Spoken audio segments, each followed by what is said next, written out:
Morning students, कैसे हैं आप लोग। Myself Rahul Bhadauria, I welcome to all of you मेरे channel the Rahul Bhadauria classes, class 12 physics. Guys, जैसा कि आपको मालूम है कि कल हमने एक बहुत ही इंपॉर्टेंट चैप्टर स्टार्ट किया हुआ ऑल्टरनेटिंग करंट। ये आपकी यूनिट 4 का लास्ट टॉपिक है। आपका यूनिट 4 कंप्लीट हो चुका होगा, हो जाएगा इसके बाद। और उसके बाद हमने आपके साथ क्या नाम है आपका एक और चैप्टर कंप्लीट किया हुआ है ऑप्टिक्स का, रे ऑप्टिक्स, ठीक है। और बहुत छोटी छोटी यूनिट्स रह जाएंगी। तो बेटा सब आपका लगभग टॉपिक्स आपके खत्म होने वाले हैं, सिलेबस लगभग आपका खत्म होने वाला है। Within 1.5 months we will complete the whole syllabus. तो आपसे रिक्वेस्ट है, आप बेटा प्लीज़ अपनी पढ़ाई को कंटिन्यू करते रहिएगा, लगातार जुड़े रहिएगा। कोई डाउट हो तो शेयर करते रहिएगा, क्योंकि बेसिकली बेटा हम सब आपके लिए जो लगे हुए हैं, ठीक है ना, कोशिश में। तो हम स्टार्ट करते हैं अपने टॉपिक को जो हमने कल पढ़ा था, उसी के आगे पढ़ते हैं। Alternating current. ऑल्टरनेटिंग करंट का बहुत ही इंपॉर्टेंट फेज स्टार्ट होने वाला है, इसीलिए हम आज स्टार्ट करेंगे आपके साथ फेजर क्या होते हैं और फेजर डायग्राम क्या होता है। What are phasor and what is phasor diagram. तो मैं आपको ये बताना चाहूँगा कि पूरी ऑल्टरनेटिंग करंट यानी कि ये दो चीज़ों पर डिपेंड करती है। एक तो हो जाएगी ऑल्टरनेटिंग करंट और एक हो जाएगा ऑल्टरनेटिंग ईएमएफ। ये दोनों एक दूसरे को कॉम्प्लीमेंट्री तरीके से मान सकते हैं। पूरा जो चैप्टर है वो इन्हीं दोनों पर डिपेंड करता है। और किसी भी अलग डिफरेंट सर्किट्स में क्या होता है, कहीं करंट अपनी मैक्सिमम वैल्यू को गेन कर लेता है तो ये नहीं कर पाता है। तो इसका मतलब ये क्या कर रहा है, वहाँ पर लीड कर रहा है। और कुछ सर्किट्स ऐसे भी होते हैं जिसमें ये अपनी मैक्सिमम वैल्यू को गेन कर लेते हैं तो ये नहीं कर पाते, वहाँ पर ये लीड कर रहा है। जो लीड कर रहा है वो तो लीड कर रहा है, लेकिन दूसरे वाला क्या कहलाएगा, लैग कर रहा है, यानी कि पीछे चल रहा है। तो ये वर्ड ध्यान रखिएगा, लीडिंग एंड लैगिंग आपको मिलेगा। इसका सीधा सा मतलब है जो लैग कर रहा है मतलब वो पीछे चल रहा है और दूसरा वाला अपनी पहले मैक्सिमम वैल्यू को गेन कर रहा है। बहुत सिंपल सी बात है। इन सम सर्किट करंट लीडिंग, इन सम सर्किट ईएमएफ लीडिंग, और इनका जो ऑल्टरनेट चलता रहता है, इनका जो सीक्वेंस चलता रहता है। तो बेसिकली अगर हम इन दोनों को यानी कि ऑल्टरनेटिंग करंट और ईएमएफ को जब हम वेक्टर फॉर्म में रिप्रेजेंट करते हैं, वेक्टर फॉर्म को कंसीडर करते हैं, तो उस केस में वेक्टर के इनपुट केस में ये फेजर माने जाते हैं। तो ये फेजर है, यानी कि ऑल्टरनेटिंग करंट और ऑल्टरनेटिंग ईएमएफ, ये क्या माने जाएंगे, फेजर। और जब इनको जिस ग्राफ के थ्रू रिप्रेजेंट किया जाता है तो वो कहलाता है फेजर डायग्राम।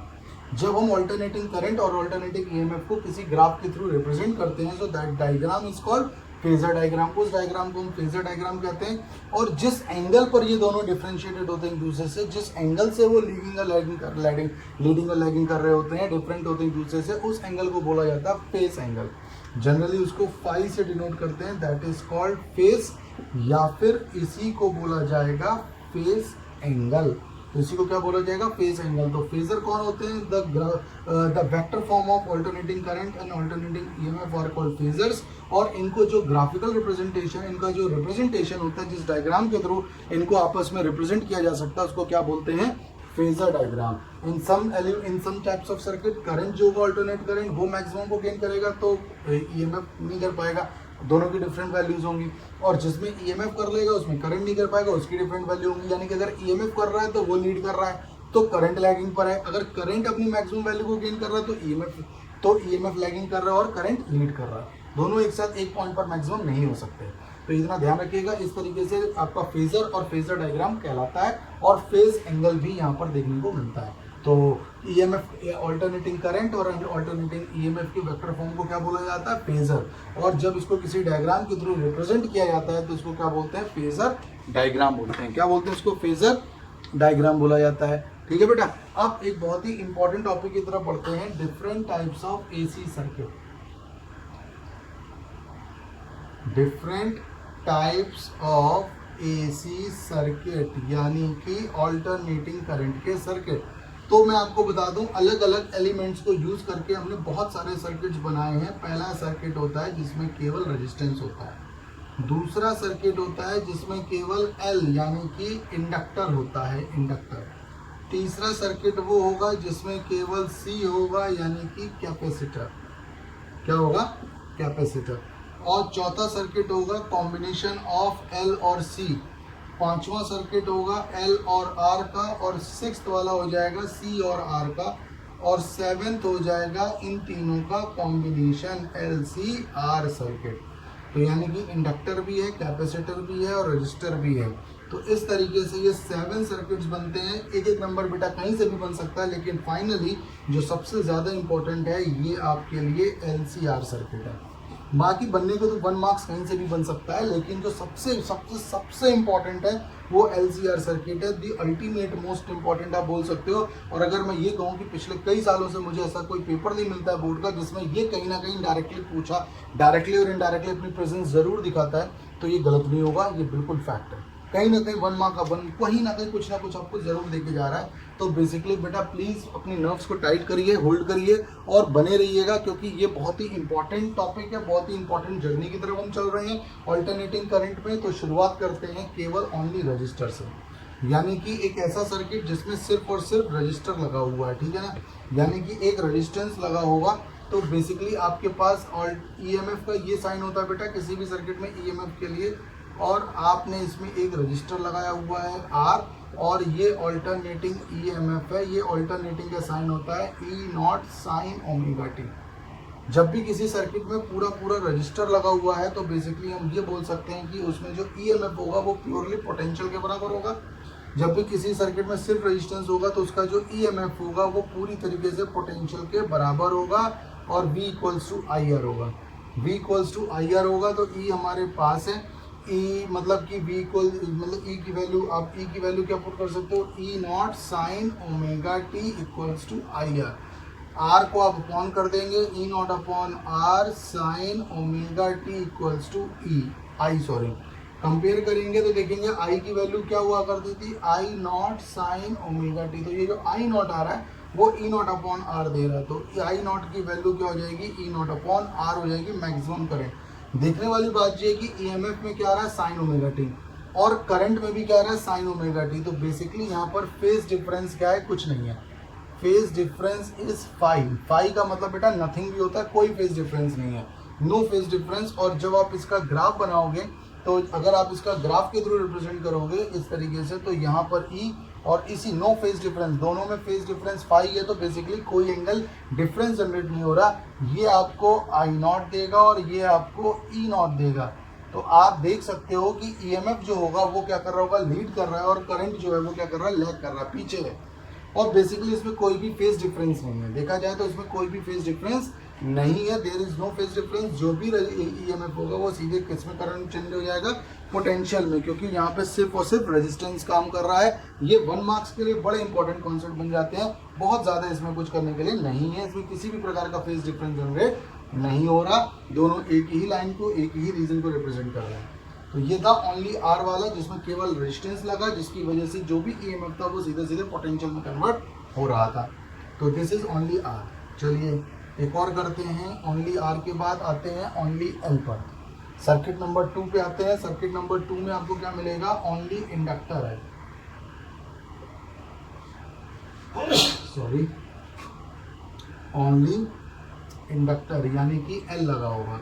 तो यहाँ पर EMF है और ये क्या हो रहा है, ये आपने इंडक्टर लगाया है L, और ये बन जाएगा E equals to E0 sine omega t, E equals to E0 sine omega t. देखिएगा बिकॉज यहाँ पर बेटा इंडक्टर है तो ये क्या करेगा, जो भी सर्किट में करंट जा रहा होगा उसको इंड्यूस कर रहा होगा, उसको अपोज कर रहा होगा। सिंस यहाँ पर कोई रजिस्टर लग नहीं रहा है तो देखा जाएगा तो जो इंड्यूस्ड कर रहा होगा उसका जो इम्पैक्ट होगा बेसिकली, यानी कि EMF जो होगा वो इंड्यूस्ड EMF के बराबर होगा, बिकॉज यहाँ पे कोई रजिस्टर नहीं है। इंड्यूस्ड EMF बेटा कितना होता है, LdI/dt, और E की वैल्यू कितनी है, E0 sine omega t equals to LdI/dt। Because यहाँ पे कोई रेजिस्टेंस नहीं है तो बिल्कुल भी प्योर इंडक्टर की तरीके से काम कर रहा है, तो जो इंड्यूस्ड EMF होगा एक सिचुएशन में वो EMF के बराबर हो जाएगा, या उसका जो नेट इम्पैक्ट होगा वो जीरो हो जाएगा, because there is no resistance. तो हम क्या करते हैं, E0 तो है, L को डिवाइड कर देते हैं और sign omega T into dt कर देते हैं, और यहाँ क्या बन जाएगा, DI। क्या बन जाएगा, ये हियर वी हैव DI। अगर अब हम इसको इंटीग्रेट करने वाले हैं क्योंकि DI से I लाना है हमें, तो इंटीग्रेट बोथ साइड, तो ये आ जाएगा E0 upon L sign omega T dt, और इंटीग्रेट कर देंगे DI का, तो E0 अपॉन L तो बाहर आ जाएगा, साइन का क्या होता है minus cos omega T upon omega, omega T का करेंगे तो डिनोमिनेटर में ओमेगा आ जाएगा और यहाँ पर आ जाएगा I, ठीक है बेटा। तो यहाँ पर क्या आ जाएगा I, तो माइनस आपने बाहर लिया E0 अपॉन L ओमेगा, और ये बन जाएगा कॉस ओमेगा टी। बेटा देखिएगा आपको जो फंक्शन है वो साइन के फॉर्म में दिया है, यहाँ पे आ रहा है कॉस, ठीक है। यहाँ पे आपका जो फंक्शन है वो साइन के फॉर्म में दिया गया और यहाँ आ रहा है कॉस। कॉस को अगर हम साइन में कन्वर्ट करते हैं तो कॉस कैसे आ रहा होगा, जैसे कि मान के चलो अगर हम ये कर दे साइन 90 माइनस थीटा, तो साइन 90 माइनस थीटा क्या हो जाएगा, कॉस थीटा। ठीक है, और ये बाहर माइनस आ रहा है तो माइनस का अगर मल्टीप्लाई कर देंगे तो साइन आ जाएगा theta minus pi by to, और थीटा बेटा क्या होता है, omega T minus pi by to. तो अल्टीमेटली माइनस और इसकी जगह पर हम क्या यूज कर सकते हैं, माइनस और कॉस ओमेगा टी की जगह हम यूज कर सकते हैं साइन, क्या यूज कर सकते हैं, omega T minus pi by two equals to I. ये क्या दिखाएगा, पीक वैल्यू ऑफ करंट को दिखाएगा, और ये दिखा रहा है फेज डिफरेंस। बहुत ध्यान से देखिएगा, जो ईएमएफ आ रहा था बेटा वो साइन ओमेगा टी आ रहा था, ईएमएफ आ रहा था साइन ओमेगा टी, और जो करंट आ रहा है वो omega T minus pi by two आ रहा है। इसका मतलब यहाँ पर phase difference pi by two यानी कि 90 का बन रहा है, और करंट 90 डिग्री एंगल पर वो लैग कर रहा है। 90 डिग्री एंगल से करंट जो होगा वो हमारा क्या कर रहा होगा, लैग कर रहा होगा। एक बार इस कॉन्सेप्ट को दोबारा से देख लेते हैं कि हमने इसमें किया क्या है। बेसिकली काफ़ी अच्छा और काफ़ी इंपॉर्टेंट कॉन्सेप्ट है कि जब भी हम केवल इंडक्टर लेके चल रहे हैं, यहाँ पर केवल और केवल इंडक्टर लगा हुआ है, तो यहाँ पर ये क्या कर रहा होगा, जो भी करंट आ रहा होगा उसको अपोज कर रहा होगा, तो इंड्यूस्ड कर रहा होगा, जिसकी वजह से इंड्यूस्ड ईएमएफ यहाँ पर वो जनरेट हो रहा है। एक सिचुएशन में जो प्रोड्यूस्ड ईएमएफ है यहाँ पर वो इंड्यूस्ड ईएमएफ के बराबर आ जाएगा। इंड्यूस्ड ईएमएफ होता है L D I upon D T, E की वैल्यू है E naught sine omega T, L D I upon D T, D T को क्रॉस मल्टीप्लाई, डी आई को अपॉन एल को upon E naught upon L sine omega T, D T equals to D I. Integrate कर देंगे, ई naught upon L बाहर आ जाएगा, sign का होता है minus cos omega T, omega T को इंटीग्रेट करेंगे तो बेसिकली डिफरेंशिएट होता है, डिनोमिनेटर में आता है ओमेगा, मैथ्स वाले समझ गए होंगे, और डी आई का करेंगे तो आई हो जाएगा। अब हमने देखा कि साइन, क्योंकि हमें साइन फंक्शन में रखना है, साइन 90 माइनस थीटा क्या होता है, cos theta, sine 90 minus theta क्या होता है, कॉस थीटा। ठीक है ना, तो अगर मान के चलो ये बाहर का जो माइनस है इसका अगर माइनस अंदर कर दिया जाए, इसमें माइनस का अंदर मल्टीप्लाई कर दिया जाए तो theta minus pi by two हो जाएगा। तो माइनस कॉस का जो फंक्शन है वो sine 90 minus omega T minus pi by two हो जाएगा, जिससे हमको ये पता चल रहा है कि फेज डिफरेंस किसका आ रहा है, 90 का आ रहा है।